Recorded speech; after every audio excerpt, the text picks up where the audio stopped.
I know it, Roger Skunk said, and all the little animals ran away from me. The enormous wise owl said, you could help me. Well, maybe. Come on in.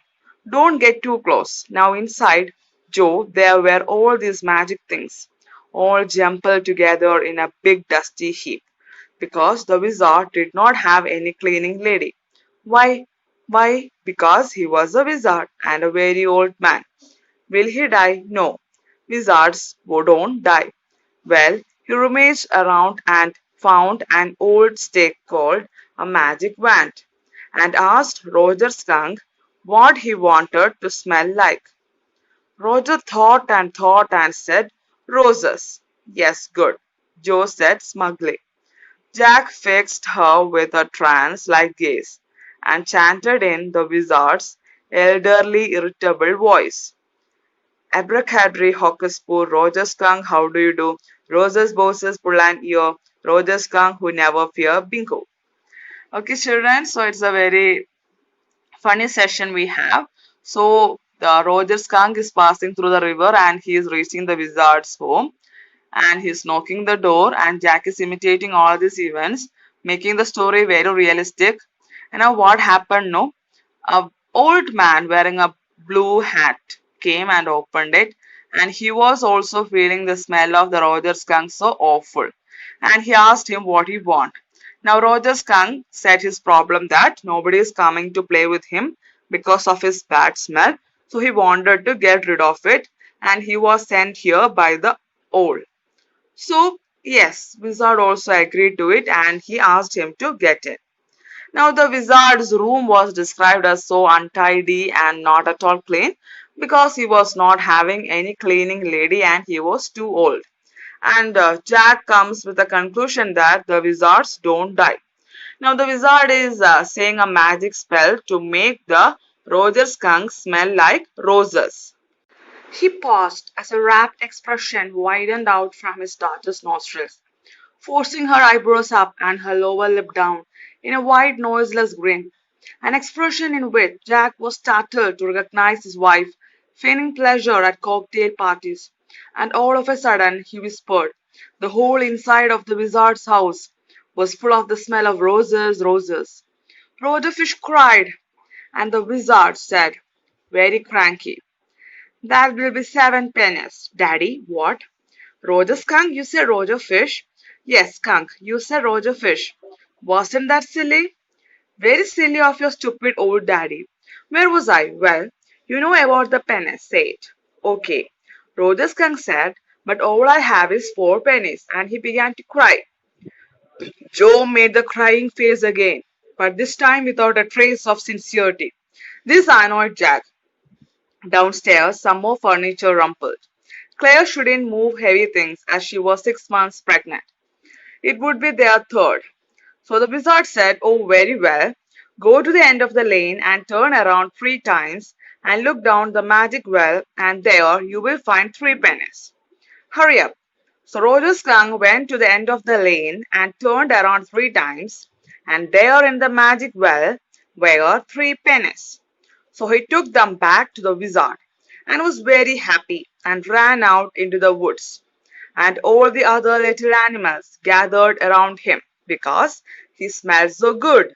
And they played tag, basketball, baseball, football, lacrosse, hockey, soccer, and pickup sticks. What's pickup sticks? It's a game you play with sticks, like the wizard's magic wand. A kind of. And they played games and laughed all afternoon, and then it began to get dark, and they all ran home to their mommies. Now, Joe was so much involved in the story, and she was so happy to know that Roger Skunk got the smell of roses. When they were continuing with the story, again some sound of moving furnitures were heard from the living room, and Jack thought that he should go and help Claire, his wife, who was 6 months pregnant because she should not lift heavy things. So Jack wanted to finish the story very fast, and he continued. So the wizard charged 7 pennies for this magic, But the poor Roger skunk was only having 4 pennies. So the wizard asked him to go to a certain well and circumvent 3 times, and he got 3 pennies from the well, which he paid to the wizard. Back at the forest, all the other playmates were so surprised to see the Roger skunk with the smell of roses. All of them played together, laughed together, and when it got dark, all of them returned to their mummies. Jo was starting to fuss with her hands and look out the window at the crack of day that showed under the shade. She thought that the story was all over. Jack didn't like women when they took anything for granted. He liked them apprehensive, hanging on his words. Now, Joe, are you listening? Yes, because this is very interesting. Roger Skunk's mommy said, "What's that awful smell?" "What?" And Roger Skunk said, "It's me, Mommy, I smell like roses." And she said, "Who made you smell like that?" And he said, "The wizard." And she said, "Well, off all the nerve. You come with me and we are going right back to that very awful wizard." Jo sat up, her hands dabbling in the air with genuine fright. "But Daddy," then he said about the other little animals run away. Her hands skittered off into the underbrush. "All right," he said, "but Mommy, all the other little animals run away." And she said, "I don't care. You smell the way a little skunk should have, and I am going to take you right back to that wizard." And she took an umbrella and went back with Roger Skunk and hit that wizard right over the head.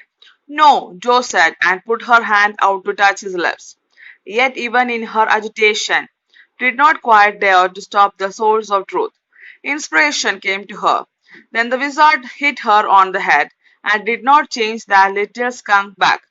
"No," he said.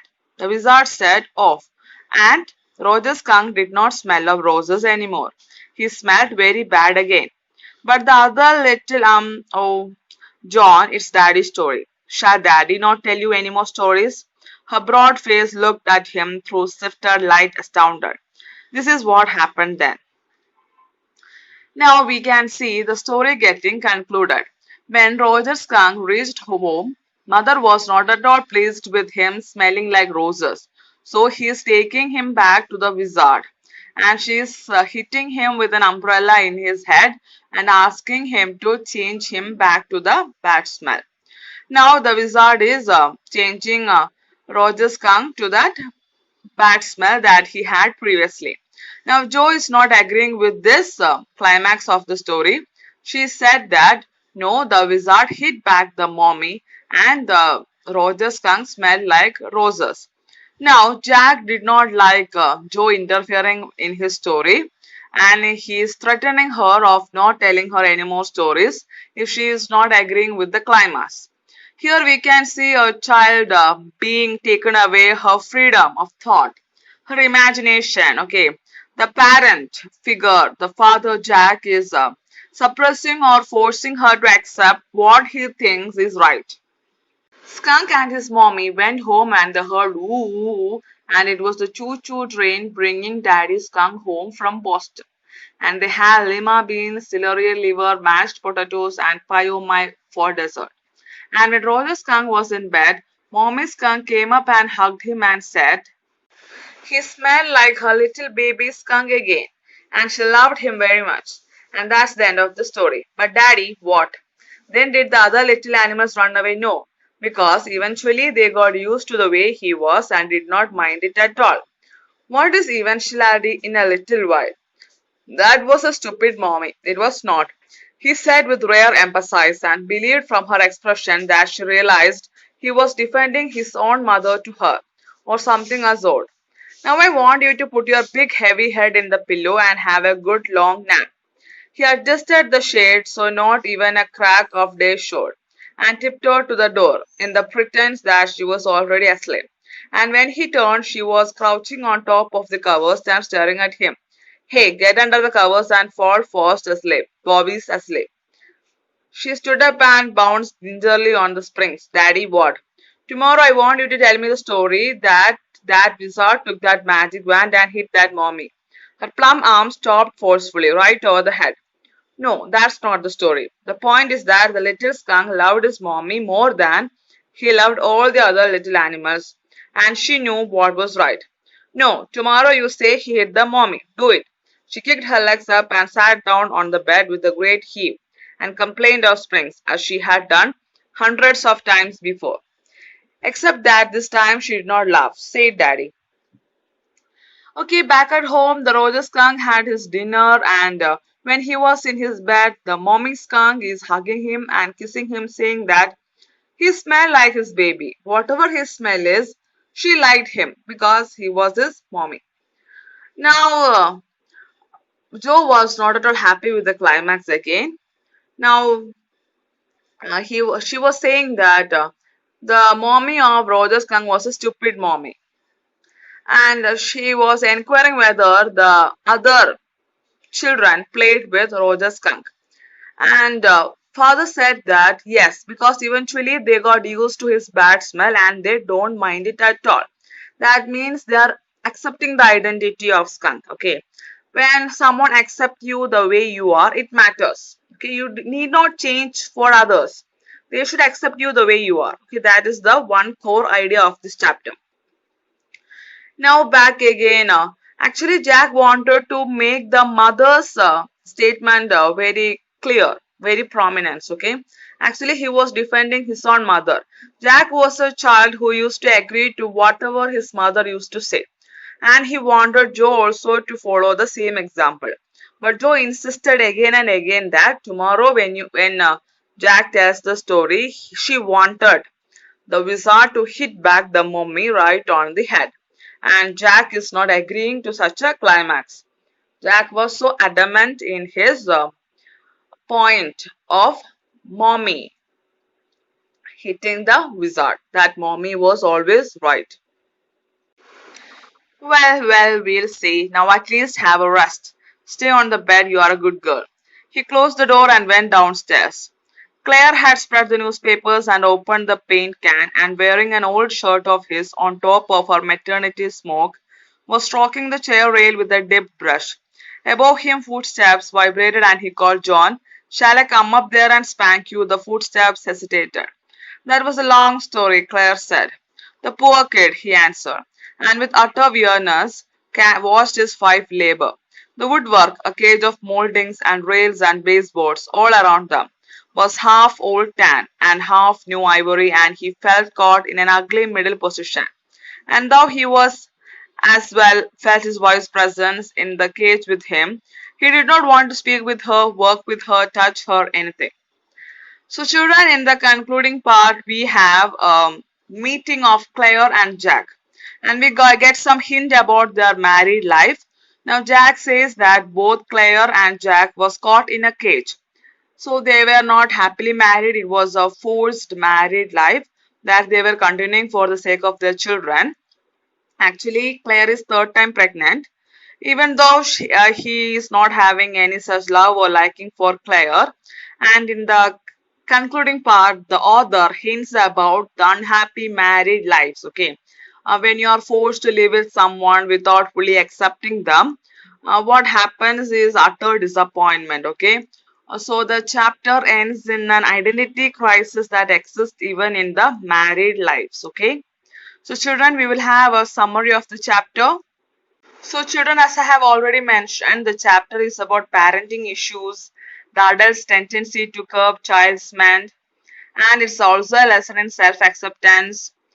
It also says that there will be difference in the perceptions of a child and the parent, so we should accept their perceptions also. And the identity crisis that our Roger Skunk faces of the smell. See, children, basically, John Updike is a mother lover, and we can see him defending the mother character in the story. So, the story begins when Jack is telling stories to his 2-year-old daughter Jo to put her to sleep on Saturday evenings. All these stories are made up by him. This started 2 years ago. Every story is a variation of the same tale, and it starts with the same Roger animal. He would go to the wise owl to solve his problems. The owl will direct him to the wizard who would do magic and solve his problems and demand money in return. Roger would be short of money and would go to a well as directed by the wizard and will get the money from there and would pay him off. He would be happy to solve his problems and would play with his friends happily. His father would return in the train and the family would have a delicious dinner. That day, Joe wants it to be a Roger skunk story who smells very bad, and that's why no other animal wants to play with him. They will tease him saying, "Stinky skunk." Roger would cry. At this point, Joe starts feeling connected with the character, and she also starts crying. Joe insists on sending Roger's skunk to the owl. This reaction of Joe surprises father, and he realizes the growing changes in the child. Finally, the owl directs Roger's skunk to the wizard, and he gets the smell of roses. Skunk is too happy and runs into the wood. All the animals gather around Skunk and they all play games. When Skunk reaches home, his mother is annoyed and doesn't like that smell. She takes him back to the wizard and hits him on the head and orders him to restore Skunk's earlier smell. Joe doesn't like this. She is angry at the behavior of Roger's mother. She wants the wizard to hit Roger's mommy. But father disagrees and defends Skunk's mother, saying mothers are always right. But Joe is adamant and angry. Joe argues with her father, but father exerts his authority as the storyteller and doesn't change it. So, finally, Roger Skunk comes back home with his mommy, and gradually other animals also get used to his smell and start playing with him. Joe disagrees that this can happen and refuses to sleep. She wants another story in which Mommy is hit, but Jack refuses and confronts Joe and threatens and orders her to sleep. He is in a dilemma because he knows that his pregnant wife is working downstairs all alone and he must help her. He feels trapped and uneasy, caught in a difficult situation. The story raises moral question whether the parents should always decide what their children should do or let the children do what they like to do. Children dream and live in their own magical world. They are devoid of despair, ugliness, and petty differences. They are pure at heart. The story deals with the question of authority and parenting. Okay, children, read the chapter and we will see in the live session. So don't forget to take the prepared debate points. So we will have a debate in our live session. So children, go through the video, watch the video twice or thrice. So see you all in the live session. Thank you. Have a nice day. John Updike, born in 1932, was a prolific American author, poet, and literary critic. He is best known for his Rabbit series of novels and novellas. Other well-known works include Olinga Stories and The Witches of Eastwick. His works reflect a deep understanding of the American middle-class life and would often revolve around the mundaneness of everyday life. Updike bagged several prestigious awards including the Pulitzer Prize for Fiction, which he won twice. He was one of only 3 writers who won the Pulitzer more than once. The short story Should Wizard Hit Mommy revolves around a father who would tell his daughter the same story every day with slight variations to get her to go to sleep. One day, he changes his usual plot. His daughter disapproves of the new ending and insists that he change it. The story raises a few unusual questions and highlights the clash between parental authority and children's desires. It also brings to the fore the complex nature of human relationships. Here is a summary of the story Should Wizard Hit Mommy by John Updike. Jack, the protagonist of the story, would tell his daughter, Joanne, a story every day at bedtime and on Saturday afternoons to get her to sleep. These stories used to be created instantly in his head and would always follow a similar plot. There would be an animal named Roger who would go to the wise owl with a unique problem. The wise owl would direct Roger to a wizard for a solution. The wizard would solve the problem and would ask Roger for more money than he had. He would also tell Roger where to find the extra money. Roger would find it, pay the wizard, and run off to play with his friends. Afterwards, Roger would go home and have dinner with his parents. Jack would describe this dinner, and the story would be over.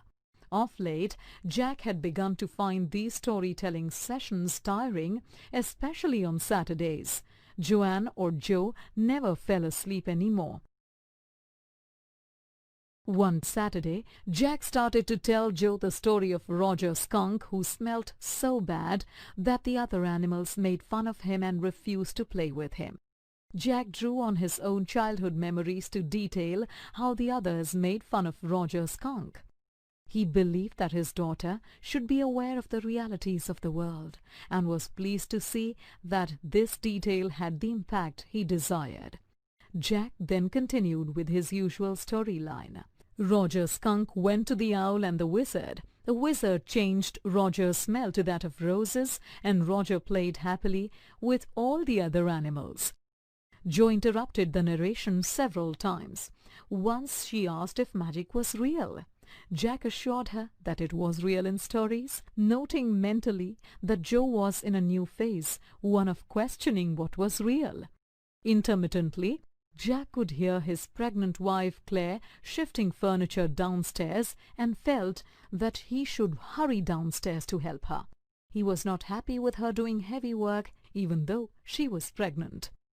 As he reached the end of the story, Jack noticed that Joe's attention had started to wander. He didn't like it when women did not listen attentively to him and decided to change the ending of the story. He told Joe how when Roger Skunk reached home, his mother was very unhappy that he smelled of roses. She said that he didn't smell like himself, so she wanted the wizard to change the smell back. This shift in the story troubled Joe because she remembered how the other animals had treated the smelly skunk. Despite Joe's objections, Jack related how the mother skunk hit the wizard on his head and got him to change the skunk's smell back. Joe was displeased and wanted the wizard to hit the mother skunk on the head and refused to change the smell. However, Jack ignored her and ended the story as usual.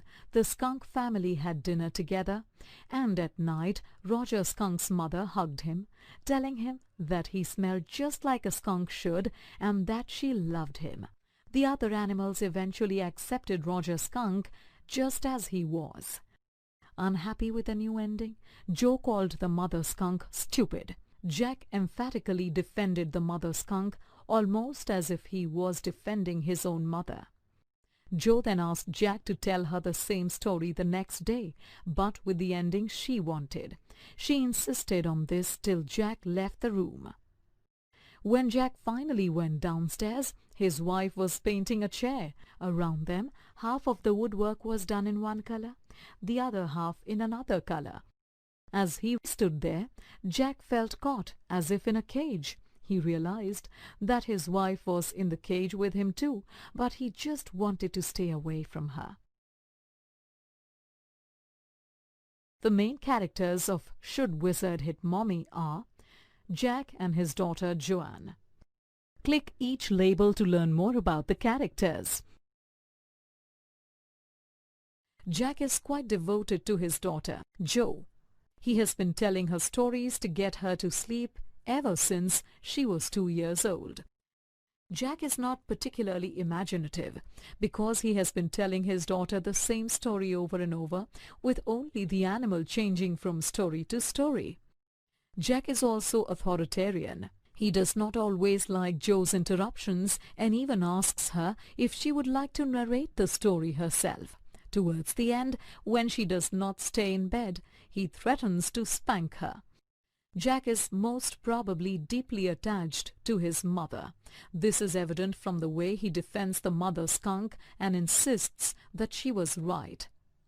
Finally, it is apparent that Jack is quite chauvinistic. He is described as a person who likes women to hang on to his every word. He changes the ending of the story only to get Joe to pay attention to him. His annoyance with his wife for moving the furniture can also be seen as a result of his chauvinistic attitude. Joanne is Jack's daughter, who is about 4 years old in the story. Joanne is an intensely curious child. While Jack is telling her the story, she has a constant stream of questions. Joanne is also quite strong-willed and has an opinion of her own. She insists that the wizard should hit the mother skunk and refuse to change Roger Skunk's smell back.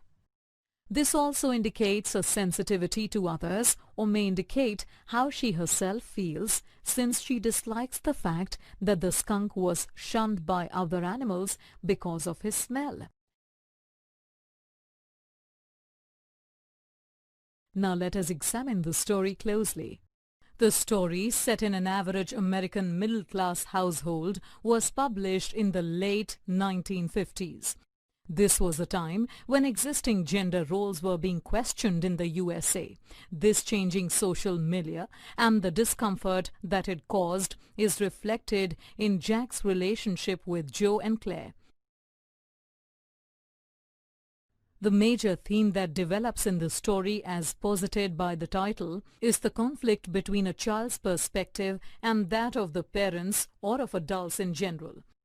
Joanne reacts strongly to the fact that the animal in the story is ostracized by his friends for being different. The child's reaction is that it is better to fit in than be seen as different. This is why Joanne has a strongly negative reaction to the mother skunk, who makes the wizard change Roger Skunk's smell back. In Joe's opinion, parents should help to make the child's life more pleasant rather than make it difficult. This is why she wants an ending where the wizard hits the mother skunk back and refuses to remove the rosy smell. In contrast to this is Jack's parental perspective. It is the parent's role to help the child come to terms with his or her personality and to preserve the child's individuality. Also, given their age and experience, they know what is right for their child. The question raised in the story is meant to make the readers consider both perspectives with regard to the fact that both are equally valid points of view. The story also highlights the complex nature of human relationships, especially those within a family. Jack, as a parent, wants his daughter to agree with his perspective on things, forgetting that she's a 4-year-old, not an adult. He has a chauvinistic mindset, which makes it difficult for him to accept his wife's independent behavior and makes their relationship an unloving one.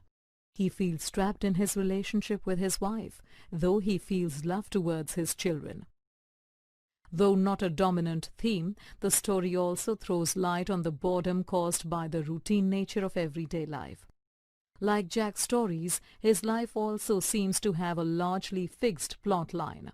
With a third child on the way, he feels trapped by his responsibilities. This is also perhaps why he feels caught in an ugly middle position. The narrative uses the story within a story structure. This double narrative fulfills multiple functions. Roger Skunk's story functions as a moral lesson for the listener of the story, Joe. She is expected to learn the importance of accepting one's flaws as they are. The story of Jack narrating Roger Skunk's story functions as a lesson for us, the readers. Among other things, it makes us think about the differences in perspective between an adult and a child.